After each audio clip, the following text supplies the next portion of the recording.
तुझ्या घडलो, स्वार्थाचे तट बांधत सुटलो, अनवैरी तुझे ठरलो. चालवुनी वैराचे नांगर नासवली माती, छिन्न तुझ्या देहाची ही चाळण उरली आता हाती.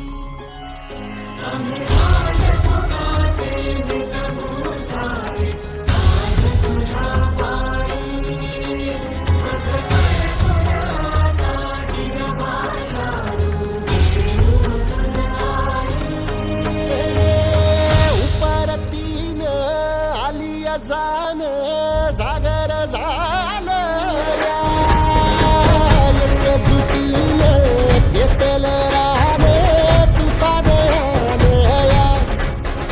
हे काळ्या भुईच्या भेटीला हे आभाळ आलया. हे गाणं मातीच्या ह्या डोळ्यात जागली या आस. हे उन्हात हातामंदी घेतला लेकरांनी ध्यास. लई दिसानी भारल्या वाणी शिवार झालं